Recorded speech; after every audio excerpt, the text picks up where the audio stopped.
Welcome to M&A Unpacked, the weekly show where we bring on experts in MSP M&A, case studies from those who have gone through or are going through the process, and top M&A and business minds to help you maximize the value of your MSP, whether you're buying, selling, or just trying to improve your business. Make sure to subscribe over on the Coscia YouTube channel so that you know when new episodes drop, and you can even save the M&A Unpacked playlist for easy access. Today, I'm joined by Thomas Loffredo, who is the CEO at Patriot Global, and Bob Coscia, who is the president of Patriot Global. Welcome, guys. Thank you, Mike. Thanks, Mike. Nice to be here. Give me a little background on give us the elevator pitch, a little bit about what Patriot is, because you guys are a unique guest. You guys are like the first guest of this type. It's going to be very interesting because you guys aren't MSPs. You're not buying, you're not selling, but you're involved in the process in a way. So give us the high level of your company. Sure. So I was very impressed. I went down to Coscia DattoCon this last couple of months ago in Miami, and super impressed with the folks that presented at the M&A Symposium. I ducked into there to see what was going on, and quite frankly, to see if I could drum up some business. And I was so impressed with the panel of speakers.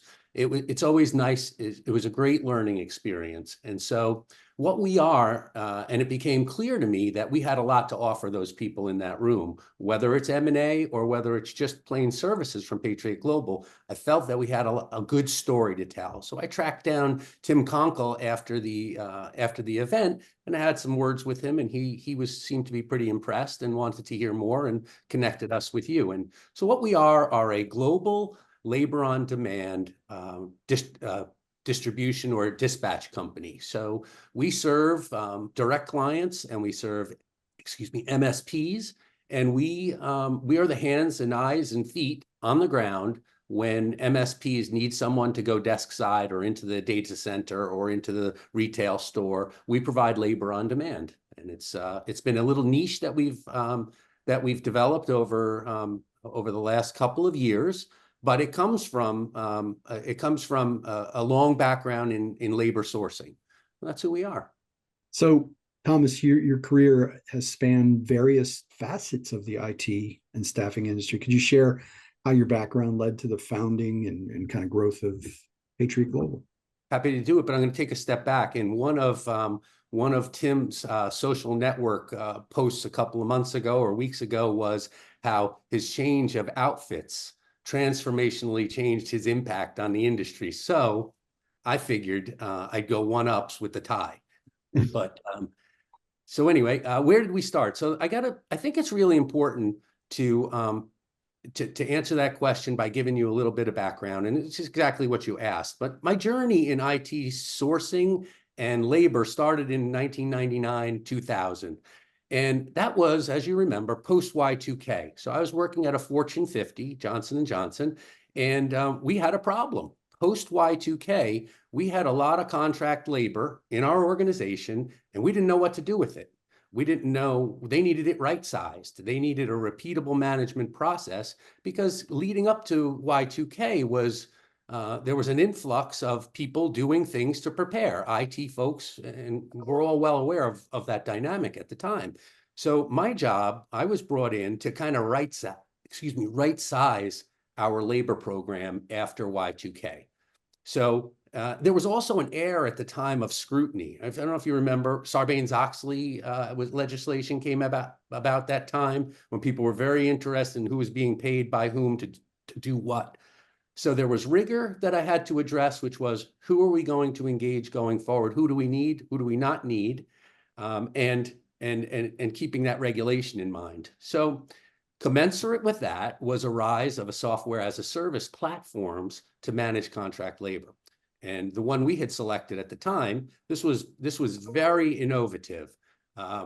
There weren't many people buying into this. Again, it was coming off of Y2K, and contract labor suppliers were doing quite well. And to have them put into a system that had one degree of separation between them and maybe their end users was something that they really weren't open-minded to. But we brought on Field Glass at the time, and we bolted that on to our ERP. So what we were doing back in 2000 was trying to make an end-to-end process for our hiring managers to get at contract labor as quickly and electronically and at the right price and at the right time with the right resources. So that was big at the time. That was quite innovative. It's now part of almost every large corporation has one of these programs. So I worked heavily to bring on Field Glass and institute that into a repeatable management process for Johnson & Johnson. And while doing that, I learned what the new paradigm of labor was going to look like, where we transformed from pre-Y2K to post-Y2K. And in doing that, I thought to myself, as an entrepreneur, I can do this better. I can do this better than the firms that we were engaging at J&J to do it. So I started Patriot Staffing and Services. And, so my background is in global procurement and strategic sourcing. So I have that element of negotiation and an element of strategic mindset when it comes to a category of spend at a Fortune company like that. And I also have the labor side of it, which is sizing up people. So that's what we thought we could do better, and then gave rise to Patriot Staffing and Services, which is not Patriot Global. So that was the first major milestone of what brought us to here. So in that new paradigm, I leveraged all of my corporate experience and did quite well. We were doing staffing for years, and I had gathered up a few marquee clients, some clients that we developed a true partnership. People talk about partnerships as though they're kind of flippantly, but the partnerships that I developed were one where both of us had something to gain and both of us had something to lose. And so, and I marketed it heavily to the channel. So during that time, I developed, again, some marquee clients. And what happened over that time is that there was a shift. There was a shift in the labor market. And the labor market was not asking for 6-month to a year assignments. They were looking for labor on demand. They were looking for, a week here, 2 weeks there, a day here, a day there, to service mostly IT infrastructure clients in the channel. And so one of my clients kind of forced me into that space and said, look, we really, your cheese is moving and you have to move with it or you're going to get run over by it. And that person that helped me get there is Bob Coscia. So the COVID turned out to be the capstone of the whole switch from traditional staffing to labor on demand. And why was that? Well, they were only going to get contractors to go in to restack buildings. A lot of the traditional workforce was working from home. And when we started to go back to work, that really solidified the need across the country and across MSPs and across our clients that, hey, we need a crew here to do this job. It takes a week or a call out or what have you. So that COVID really solidified our fundamental move to labor on demand.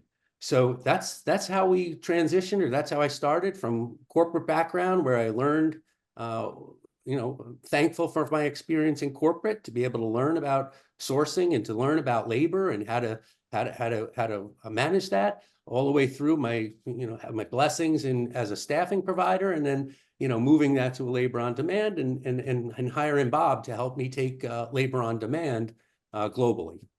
So I hope that answered the question, although it was a little bit longer wind up, but I think it's really important because it provides credibility to how we got to where we are today, Mike. Yeah, Mike, and he fulfilled thousands of positions for me at my other company. I was chief operating officer for $100 million IT company, and we provided rack and stack, break fix services. We did some software services. We did some network services. And Patriot filled thousands of positions. And when I mentioned to Tom that I don't just need staff permanently, I need on-demand staff as well. We have a project in New York City. I have 12 technicians there. I need 20. So get me 8 more. Or I have a small volume of tickets in a certain city in the US. I don't need a full-time engineer. Get me a technician when I need them for tickets. So that's how the relationship started, you know, fulfilling mostly staffing positions and then morphing into more of an on-demand model. Yeah, it's interesting. The kind of last mile services and on-demand labor obviously feels a critical challenge. Can you kind of elaborate on how the model supports MSP operations and how it differs from a traditional staffing model? Sure, I'll give it a start, and then Bob will mop Yeah. up whatever I leave behind. So, so we believe that, and a lot of our clients today are MSPs. So we believe that there's a tremendous need for what Tim Conkle calls a labor consumption model. And we believe that we're hot on the trails of that. And so how do we help? Well, we feel as though we could be a natural extension, and we are a natural extension of our MSPs to provide the people on the ground where they need it, where they may not have. So you may have a regional MSP that covers their clients in a certain area. As a matter of fact, we had a client in Connecticut that was an MSP in Connecticut and had sold into a franchise, a couple of franchisees. I forget the particular one, and I probably shouldn't mention it anyway, but he was hamstrung because the corporate headquarters had said, boy, you guys do such a great job at this. We'd like to take you to all of these other locations. Well, they weren't really able to do that. So they were being constrained by geography. And so when I sold into that company, that was our foray. Like, no, we can provide people on the street where you need them. You can monitor remotely with hardware maintenance or monitoring services or patching services, whatever you're doing. When it comes down to getting somebody on the ground, you absolutely have every geography in the United States, and we have partnerships and people across the globe. So we feel as though we can be a fuel for MSPs to expand. We think that the 24/7 by 365 availability of our resources, and I believe that our business model also allows some margin in there for the MSPs. So we feel perfectly positioned to provide these services as a bolt-on, just like I had referred to the systems bolt-on earlier in my discussion. I think this is a services bolt-on to an MSP. Yeah, and I think just to add to that, I think, you know, we have a unique solution in that our recruiters from the staffing side we retain them. So they're doing the recruiting of the labor on demand resources that we utilize. So, you know, they know how to find people, they know how to talk to people, they could size them up pretty quickly, you know, because you have to do it quickly now. You need somebody in 4 hours. If you don't have somebody already established, you have to be able to send somebody over there that's going to do the job, you know, as needed. So having that recruiting arm from the staffing side that moved into the labor on demand side was critical for us to you know, find the right people when we needed them.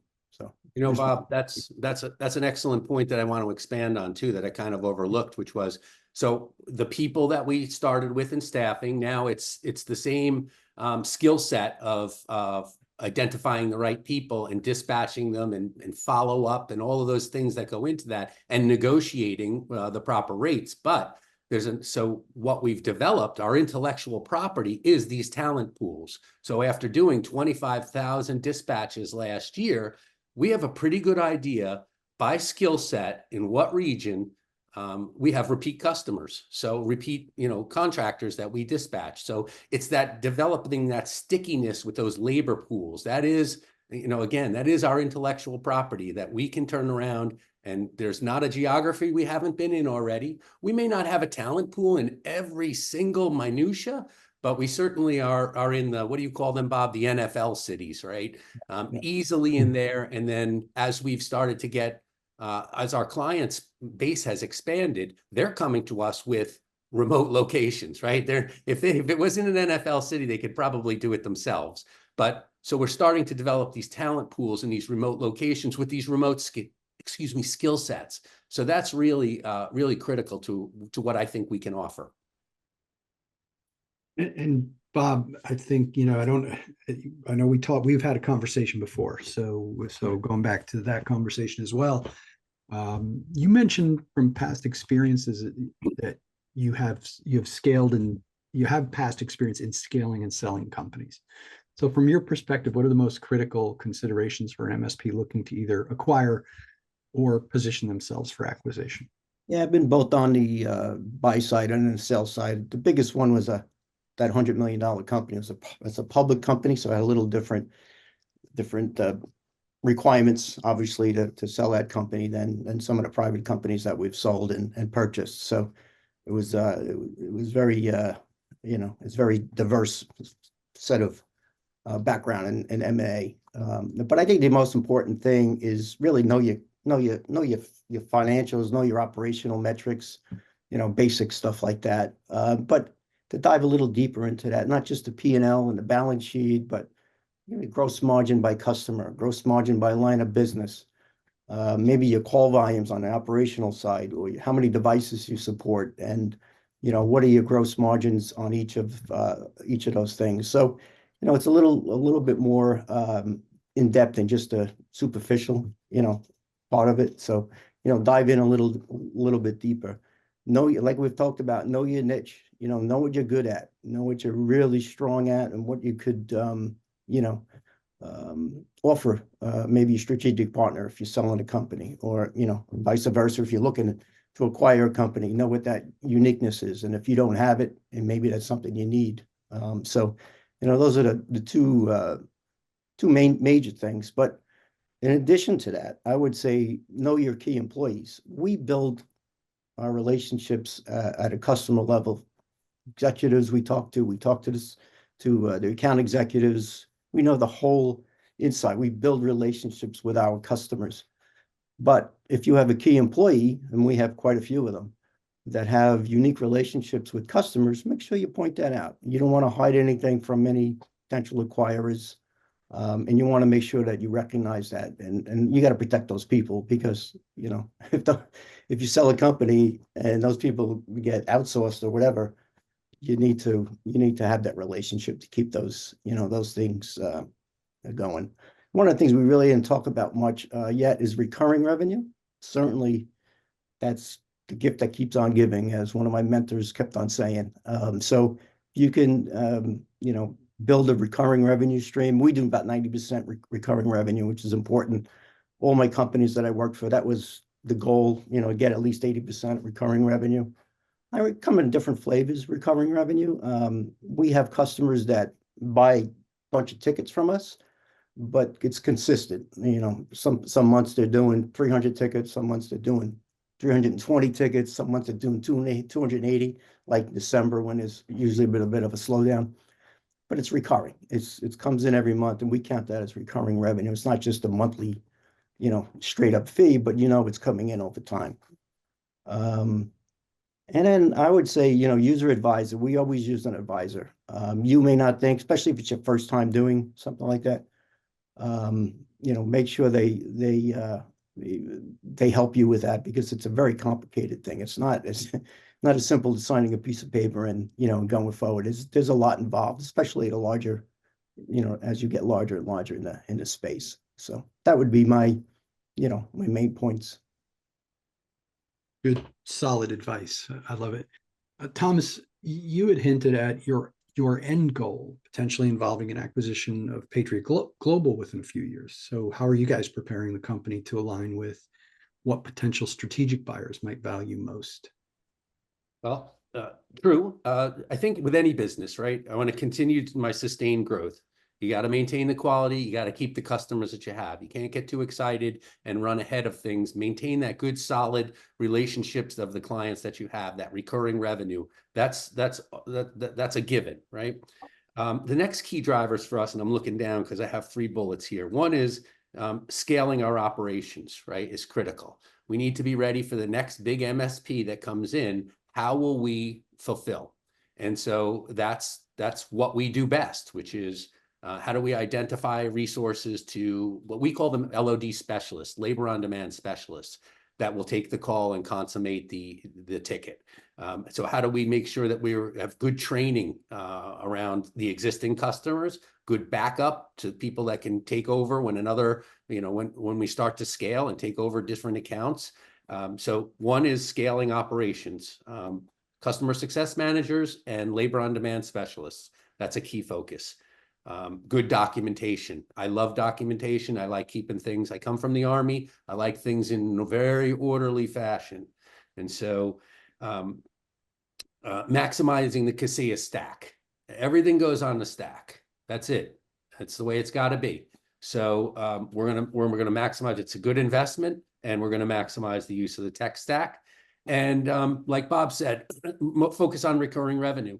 And I think lastly is the thing that that I keep in mind is some of those best deals are the ones you didn't take, which is make sure that you're taking on good business when it comes in. I've had a pitfall in my old staffing days of taking on bad business. And that's where Bob keeps me straight. I mean, what he did with our chart of accounts to make sure things are clean, neat, and orderly. We need to take, and he's the little guy on my shoulder going, this is not a deal for us, Thomas. This is not going to be good for us. So stick in what you're here to do, and also focus on recurring revenue. So we feel, as it relates to the M&A, we feel that initially we can provide great services and be able to expand, and we're going to continue to do that and mature. But we're also very, very bullish on our pipeline. So I feel like we have quite a few clients that we're going to onboard in 2025. It's looking very good for 2025. So I think if we take that pipeline, we move it in, we prepare for scaling, we continue to prepare for scaling, and we maximize our tech stack and focus on recurring revenue. If we keep focused on those few things, we'll be ready for an acquisition. Should somebody find a strategic partnership that they think, wow, this could really work for us. So for MSPs interested in leveraging Patriot Global services, what advice do you have to ensure a seamless partnership and the maximum benefit from your on-demand model? Great. So those MSPs that would like to leverage our service starts out with a conversation to find out what problem are they trying to fix, and are we the right one to fix that problem? So that's important. And if we get past that, and we get to a point where we're starting to talk NDA and we're starting to get some contracts in place and some commercials around that, we like to set up a contractual foundation. And an ideal client for us is one where we're an extension of you. We will answer the phone. We will behave as though we're an extension of that MSP, because that is what has historically worked best. Information is transmitted through Coscia for the most part. Yes, there's email, there's voice, but from a tech stack, it's Coscia. Our most successful customers are those that have strong relationships with their customers, and the requirements are thorough and first time right. I can't tell you how many times people fall into the pitfall of going to work on something and not having all of the requirements. So our ideal customer, we start with that conversation, we build a good rapport, we take it for a test drive a little bit, we get some contractual pieces in place, we determine whether we're the right fit, and then really that the most important, the best of those relationships are those for which those relationships are strong, and we would develop that with any MSP. So give us a call. We'll see whether we're the right person for you, Bob. And we've done quite a bit of pilots. In fact, we're in a big pilot right now for a customer. You get to know each other, you get to know the process, you get to know what their products they're servicing. So doing pilot programs is one of the things that we're welcome. We welcome that, to do that type of work. So you learn a lot by that. You transition it smoothly when you do a pilot, because the expectations are, okay, this is a learning phase, right? So you don't have to dive right into you're going hard. We can do that. We have done that. But doing a smooth transitional period, or having a transitional period with some pilot tickets, is typically a good model for success. Well, guys, thank you for being here. How do the folks get in touch with you? I'd send them to the website, Patriot Global Services, for right now. We feel there's a lot of good content out there for MSPs. They go ahead and read about us, and on there's plenty of contact information. I could certainly give you my cell phone. You can call anytime, 732-887-7981. And that'll be directly to me. I'm happy to take any calls. Right on. Well, great conversation, guys. Thank you, Thomas and Bob, for sharing your insights with the MSP community. And be sure to subscribe to the Coscia YouTube channel to catch the full M&A Unpacked episodes, and tune in every Monday for new episodes. And if you're not yet a member of the M&A Concierge platform for MSPs, make sure to apply today. It's an amazing platform. It's 100% free for both buyers and sellers. See you next time, everyone. Thanks a lot, Mike. Thank you, Mike. Bye-bye.